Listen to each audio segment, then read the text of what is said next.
Sales Lead Dog Podcast, hosted by CRM technology and sales process expert Christopher Smith, talking with sales leaders that have separated themselves from the rest of the pack. Listen to find out how the best of the best achieve success with their team and CRM technology.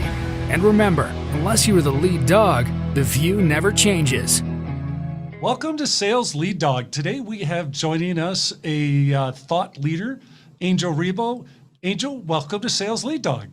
Thank you. Thank you very much for allowing me to be here with you and for your, and to your audience, obviously, that they will be patiently listening to us today.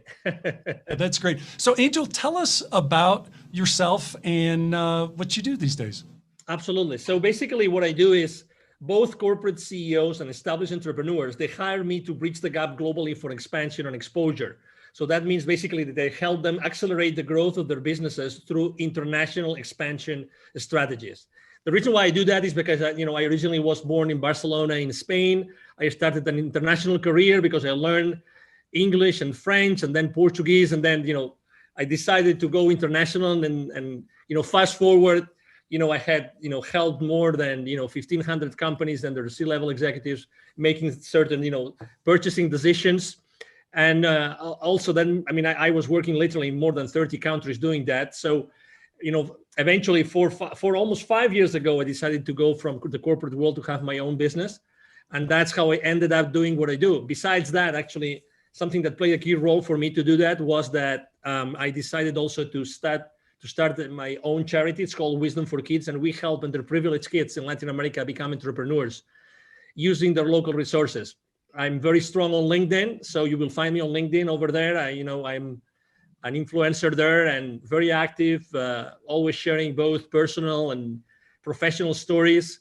And many of them are sales-related stories. So I'm so excited to be here, Chris. Thank you. Yeah, no, we're excited to have you. And I love what you're doing as an entrepreneur. Anything that facilitates entrepreneurs, especially I love it with kids. That's awesome. Thank you. Yeah.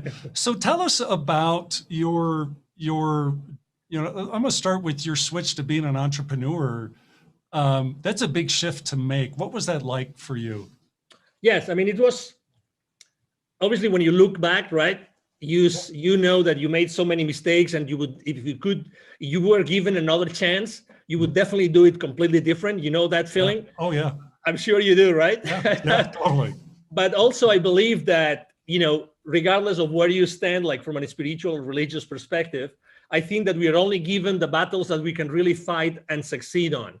Yep. Okay, so that wasn't an exception. So there's always something that happens that keeps you afloat, always, no matter what, Yep. Yep. So I decided to leave corporate America after what? Almost like 17, 18 years, starting in Europe and then being here. Yeah. In the US. I'm right now north of Dallas in Texas. And it was, in the beginning, to be honest, the first thing I can tell you I remember is that I really wasn't sure of what I wanted to do. I wasn't sure. I had so many paths, right? Right. Before leaving the corporate world, I had attended several entrepreneurs, online marketeers kind of conferences. Yep. In order to explore several, avenues, how to become a consultant, how to become a coach, how to launch products online, how to be a good online marketeer. And on top of that, also, I would say that I never really reflected on everything that I had done before. Right. So I was full of doubts with a lot of different possibilities in front of me. And it took to me a while to say, okay, so this is what I'm going to do, and I'm going to do it this way. I'm going to go down that path only. Yep. So that's what I remember. But, definitely, probably the same as you. If I can learn anybody not to make the same mistakes, yep. There I go. Oh, yeah. So what was that like transitioning where you're selling for other people? Now you're selling for yourself. Yeah. So number one is making sure that the imposter syndrome was not affecting me, right? I remember that it wasn't until I literally sat down. And when I was telling you before that I had done business in 33, 34 countries, until that very moment, and that was months and months and months after I had started my own entrepreneurial career, I sat down and I started to write down, okay, so how many companies have I helped in my life? And I tried to cut and paste different spreadsheets from different, places I had worked and done business with, and companies and industries. I put them all together. And then I said, okay, how many countries? Those different companies, where are they based? So I started to make a list of different countries. Okay, and then how did I help them? So I helped them do this, this, this, this, and this. When I took stock of that, experience, it was then when I realized, okay, so I might have something to offer. Yeah. I might have something to sell to the others. So actually, I made the decision. I made the decision of, I'm going to be extremely active on LinkedIn. Okay, so that was my first decision. So I haven't really used networking online before. Right. I was using it like reactively. Now I'm going to be proactive, and I'm going to make LinkedIn the place where I'm going to conduct all my sales. Before, I don't remember selling a single thing. Nothing since the 90s, where I don't remember when LinkedIn was founded, but until 2016, when I decided to set up my own company. Yep. So that was the first thing. So I started to see, okay, so I'm going to do this. How do I create an audience? And then I started to learn how to do business on LinkedIn, how to reach out to people. I made so many mistakes. I mean, crazy things. Crazy things. It really, obviously there were people blocking me, and you name it. Trying to reach out the wrong way, and trying to be artificial, trying not to be me, to be honest, because I was in this. If I had to describe it, in some sort of quicksand, that you know what you do, but you really don't, and then you one step forward and two steps backwards, all the time. And then obviously after starting like doing some marketing, and then having the conversations, right? And how am I going to prepare my own proposals, and what are my own proposals going to look like? And I have to say, probably one of the mistakes I made was also that I didn't reach out to the people that could have supported me, people that I could have partnered up with. Oh, what a big mistake, Right. Definitely. That was a big mistake. But, I'm alive. I still have a family. I still have a home. I still have a couple of cars. I still go on holiday and I vacation from time to time. So it's not that bad, Chris. Oh, yeah. Yeah. I think a lot of people are afraid to make that jump, but it's like anything else in life where you're making a big change like that you have to be all in. You have to be committed to it, and you have to be committed to success, which, for being a sales leader, for our listeners, they might not want to be an entrepreneur, but hey, that's like, hey, I want to make that transition into sales leadership, or maybe I want to go for that position at another firm that might be a much bigger role than I have today.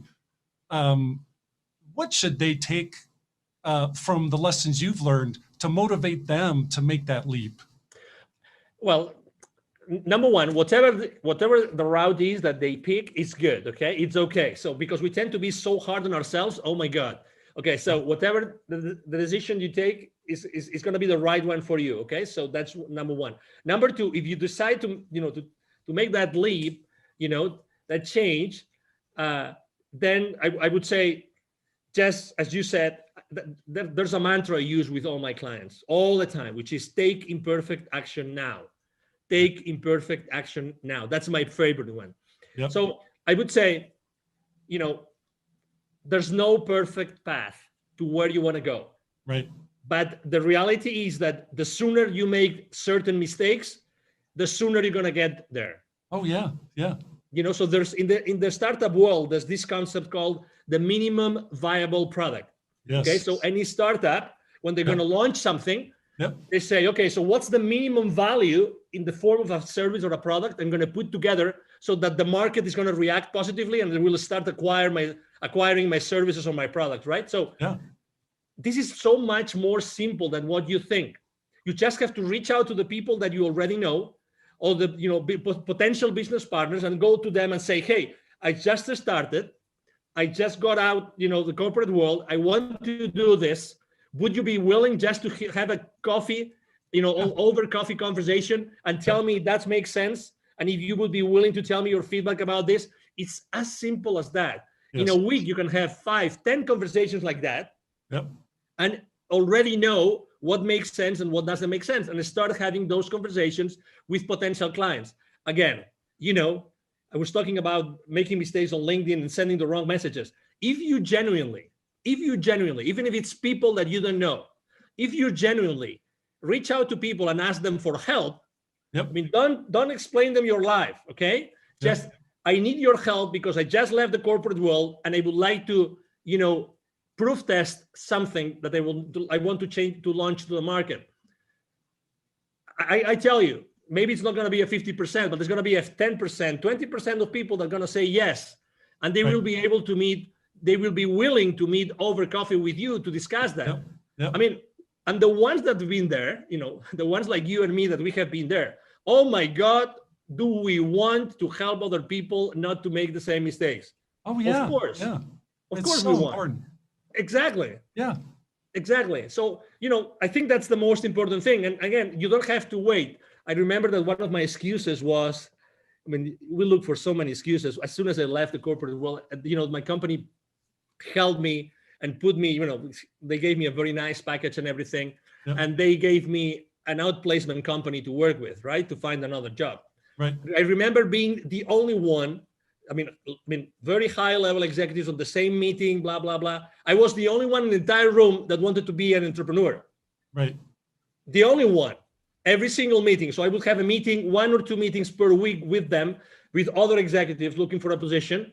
Yep. I was the only one that wanted to be an entrepreneur. The rest wanted to have another job, another gig, or another company, which is good. Again, it's good. It's perfect. And again, there's nothing wrong. But the sooner you start going down that path, Yes. the better for you. Yes. Because you need reinforcement, and you need reinforcement, and you need to learn lessons. Nobody will learn their lessons. You need to be yourself in front of the reality that you're going to be, acting on.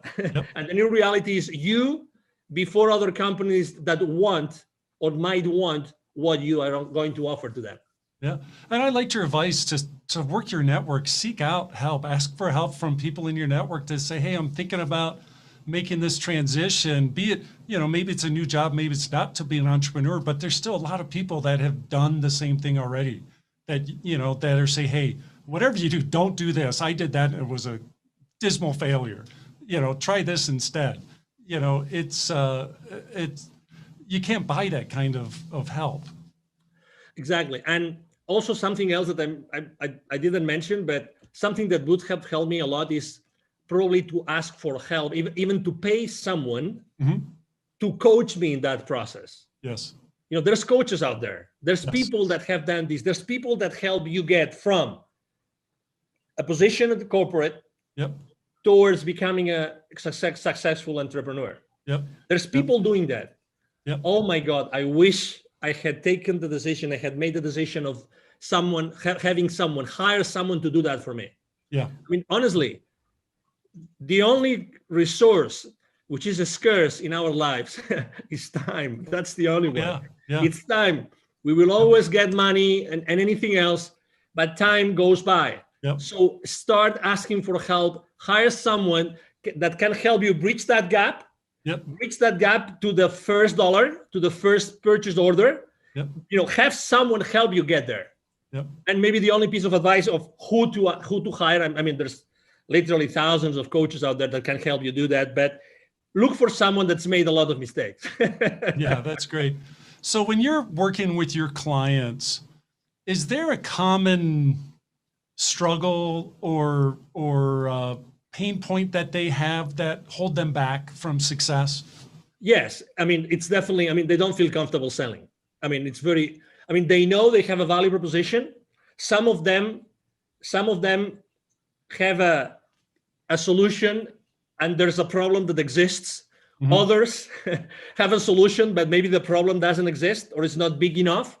But it doesn't matter. That's why we are there to talk and we're there to discuss and how to make that value proposition really viable in the market. But still, I think that that's the most important thing, to make sure that I help them do something that they're just feeling comfortable. Not everybody feels comfortable asking for the purchase order. And needless to say, not everybody knows how to go to the market, which is another thing, right? That's why I always say it's expansion and exposure. expansion and exposure. So expansion is developing business, but exposure means what are all those marketing tools, strategies, and tactics that are going to help you to get to that place, to get to these people that might hire you or buy your products. And that's what they have in common. Let me add something to this, if I may, Chris, which is obviously every time we talk right now, when I'm having this conversation with you, I'm attracting a specific kind of person, right? Yeah. I'm attracting a specific kind of entrepreneur, a specific kind of C-level executive. I don't attract everybody. And that's okay. I know what I'm saying, and I'm being me, and I know that I'm going to attract certain persona or a certain avatar, and that's okay. The world is full of people that need my services, and it's the same with you, and it's the same with you, Chris, and it's the same with everybody that wants to go from corporate to becoming an entrepreneur. We are unique in our lives, we are unique in our experiences, and we are unique in the way that we can deliver that value to our potential clients. Yep. That's why we'll never, that's a conversation you've had probably hundreds, if not thousands of times. I remember when I was training my sales force, the new sales reps would come to me and say, hey, okay, so where am I going to find leads? Oh, that's an interesting conversation. So, we would tell them, okay, so this is the source of leads, and I'm sure that your sales VP or your sales manager is going to give you a whole bunch of leads, and then there will always be someone in that sales training, someone raising their hands and saying, and what if I finish my list of leads and nobody has wanted to give me an appointment? I said, okay, that's interesting. I'm gonna do that myself. I'm gonna expose myself with you in front of the rest of the class, right? So if you ever finish all your lists of leads, I commit to you that I will be sitting down with you for an entire day, and we will both look for additional leads or list of leads online or in any other institutions that could provide you with potential clients of your business. Yeah. Obviously, the message I was trying to convey is it that there are not enough leads or potential clients to you, or is it that maybe the work that you're doing is not good enough? Maybe the questions that you're asking, maybe the phone calls, maybe the places where you're looking, right? The reality is, Chris, that nobody ever came back to me, since the 90s asking for lists of additional leads. Right. Nobody. Yeah. So at the end of the day, obviously, we all have to learn somewhere, and we all have to start, with inside sales or whatever, or telemarketer, marketing, or whatever that is. Yeah. What's your craziest sales story from your career? Well, there's plenty, but I have to say the one that I will never forget. So this is the deal, okay? So this is a multinational company. They're all over the world. What they do is they do electric motors. Yeah. Okay.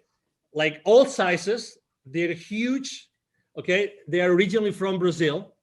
Okay. And they were basically opening a huge, they had just acquired a new massive manufacturing plant in a specific place in Mexico. Okay. So the headquarters were using a specific technology, right? Which was actually the technology that I was representing. Okay, so I was covering the entire territory at that time, and I said, okay, wonderful. So we're just going to just acquire this company, so it's going to be an easy sale, right? So they just acquired this additional company here in Mexico. In Brazil, the standard technology is our technology, so it's going to be a piece of cake. Right. It's going to be a piece of cake, right? It's, they already know the advantages, blah, blah, blah, everything. All right. Yep. To make things worse, I'm originally from Spain. As I said before, I was in Mexico, and I was doing that. That wasn't a direct sale from me. So I was doing that indirectly through one of my business partners. Okay. One of my channel partners, to say it properly. All right. So I said, just go there, do all the groundwork, and then whenever you need me to, for the final stages of the negotiation, I show up. Yeah. What was even worse was that the CEO and general manager of that company in Mexico, he was also from Spain. So I said, oh my God, we will be able to talk about soccer, and we will be able to have a nice meal together. And we will, so you name it. when you already have this image in your brain. Yeah. It's lining up. Everything's lining up. Exactly. Yeah. What are the chances of this Brazilian company buying a company in Mexico, and the CEO and GM, he is a Spaniard, right? Yeah. Okay, so we start the sales process, blah blah blah, and then I start receiving symptoms, right? I mean, hey, there's a strong team. They had something like a 35, 40 engineering team, and those were each one represented X thousands of dollars of that particular proposal, right? Yep. So, but suddenly from, the sales director of that channel partner of mine, hey, there's a strong group which are using a completely different technology. These guys have never used our technology. They use another one, and they're very strong, and they really believe it's much more important, right? So I have to say that unfortunately we took shortcuts. We didn't analyze the decision process properly. We didn't analyze the decision criteria properly. We didn't have enough conversations with the economic buyer, with the CEO, with the GM. So we took so many shortcuts that we ended up losing the deal. Oh my. And it was several hundreds of thousands of dollars. Yeah. Several hundreds of thousands. So I will never forget the name of that company. Obviously, I'm trying to be extremely respectful and don't disclose the name of the company. But I have to tell you something. With the director of sales of that channel partner, we became friends because we were badly defeated. And obviously, all the company knew about that deal. When that deal has so much visibility inside the company that everybody's expecting us to win it. Yeah. So we had to go back and say, we lost it. What? We lost it. Yeah, we lost the deal. Well, to recover that account, it took to us 4 or 5 more years. Wow. 4 or 5 more years to get it back, to have, to perform, enough proofs of concept there, and to make sure that we were doing the right benchmarks of technology against technology, blah, blah, blah. And I guarantee you, we never took any other shortcut. We didn't take any other chances in any other deal. I tell you that. Oh, I bet. Dealing with rejection is a big part of sales, and being a sales leader and modeling that, how you handle rejection. I think it's important for a sales leader to model that for their team. What's your recommendations for sales leaders in terms of how they create the proper perspective in their sales team, especially the younger people that are getting started in sales? I would say number one is that for your potential clients, future clients, you call them suspects, leads, prospects, whatever, depending on the maturity, but their perspective is their reality. Don't forget that. Don't forget that. So your reality is not their reality. Okay.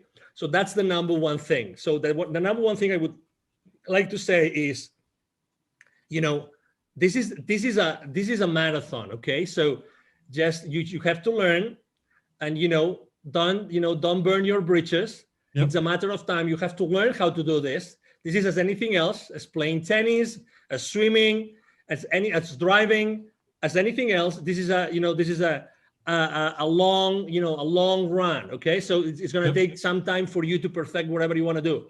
And remember, be yourself all the time. That would be my second one. Be yourself. Don't pretend to be anybody else. It doesn't mean that you don't have to be mentored.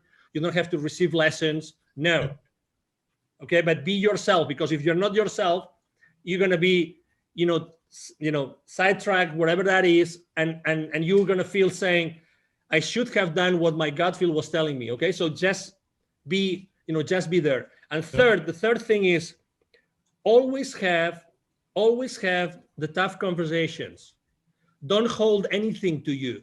Always have those tough conversations. So what I'm trying to say is always make sure that whatever decision, whatever proposal you're making, whatever conversation, it's for the good of your client.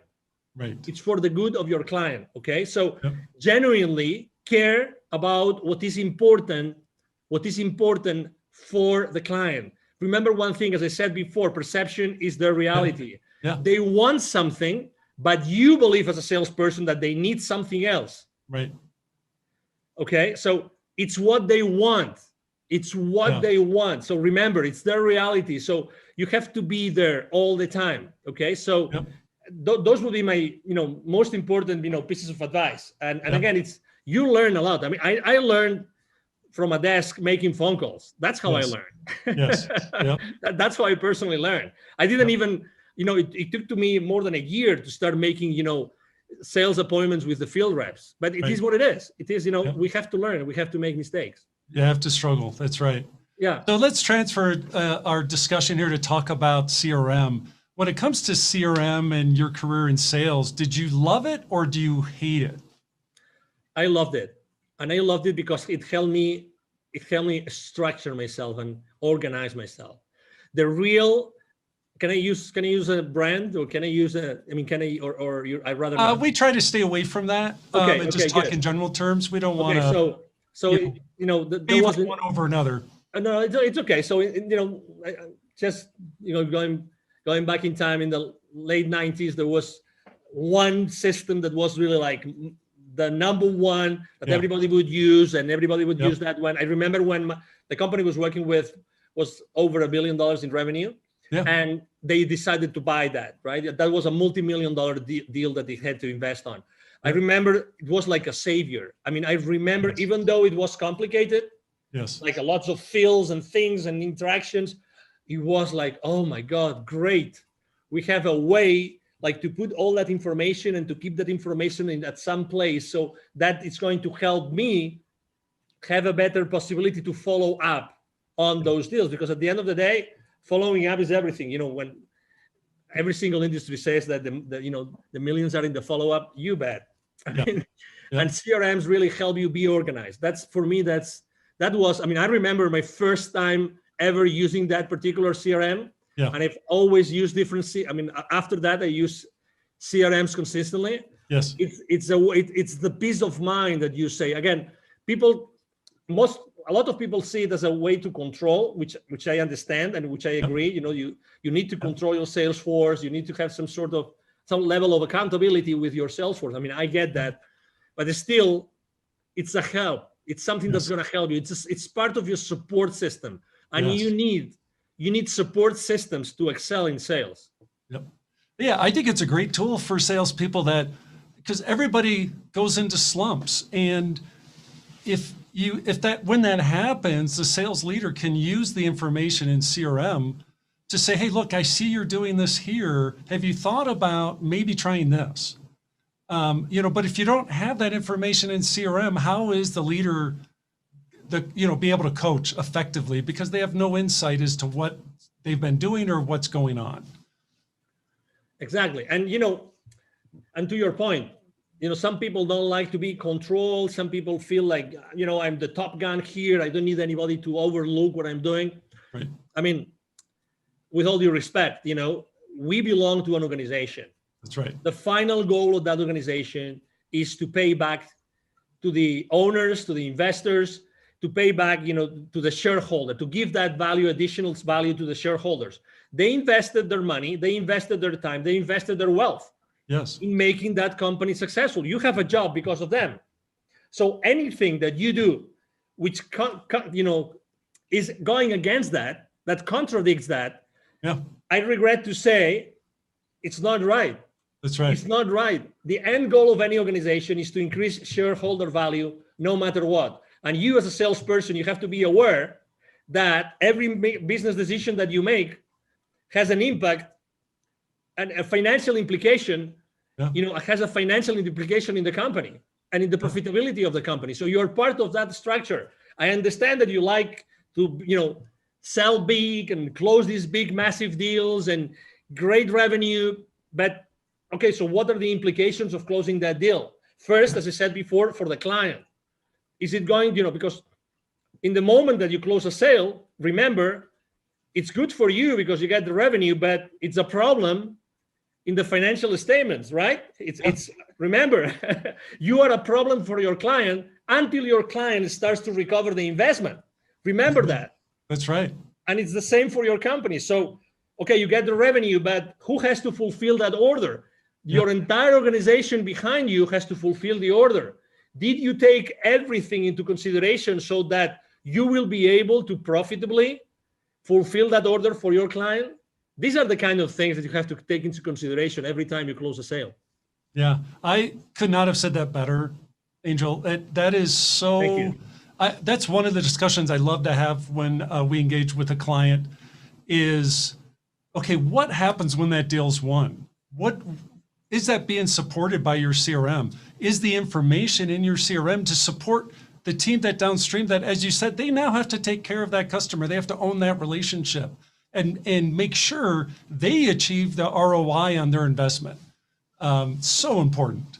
Absolutely. I mean, in all honesty, I mean, if we want to keep our teams accountable, I mean, we have to, and we want them, all of them, to be engaged, right? I mean, we have to educate them. I mean, very honestly, I mean, because you sell every single day. So I think that having those financial implications conversation is like the elephant in the room. Yes. It's like the elephant in the room. Who feels really comfortable?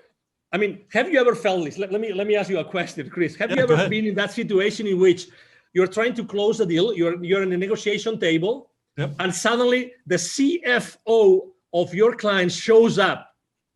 Oh my God, you are with the fingers like this, cross fingers, saying, I pray to God that the questions from the CFO are not going to be that difficult, so I can still answer them, and they will still be interested in doing business with me. Yes. Because if we get into, if he pulls up his financial statements and he starts going on like, okay, so this and this and this and this, and he starts making these difficult questions. Oh my God, you might even have an MBA, but even if you have an MBA, how long ago did you forget all the financial principles? Oh yeah. That will eventually allow you to understand what the CFO is going to say, but you still want to win the PO, right? Yep. So this is exactly where we are. So we have to be humble, and we have to receive the education in order to be able to, be engaged in our company, be aligned with everybody else, and then we can be kept accountable. Yep. No, I love it. So Angel, we're coming up on our time here on Sales Lead Dog. If people want to connect with you, what's the best way for them to reach out and connect? Thank you. The best way for them to connect with me is definitely to go and send me an email. It's very simple, like my name. It's Angel, Angel, at angelribo.com. It's ANGL again, RIB as in boy O, RIB as in boy B as in boy O.com. So it's Angel at angelribo.com. I'm very active on LinkedIn, very, very active. So you can, reach out to me, Angel Ribo. My brand is the CEO Confidant, So you can go to LinkedIn. You will find me there easily. Yep. Either my team or myself are going to answer your questions, your emails, your messages on LinkedIn. We are very, very proactive in engaging with everybody. Yep. And it will be a pleasure, obviously, to serve you. Yeah. Well, it's been great talking with you, Angel. I'm glad we got to finally connect and talk. This has been terrific. Thank you. Thank you. Likewise. Thank you for the opportunity, Chris, obviously. And thank you, everybody. Thank you to all the audience listening to us today. Awesome. As we end this discussion on Sales Lead Dog, be sure to subscribe to catch all our episodes. On social media, follow us on LinkedIn, Facebook, and Instagram. Watch the videos on YouTube, and you can also find our episodes on our website at impellercrm.com/Sales Lead Dog. Sales Lead Dog is supported by Impeller CRM, delivering objectively better CRM for business, guaranteed.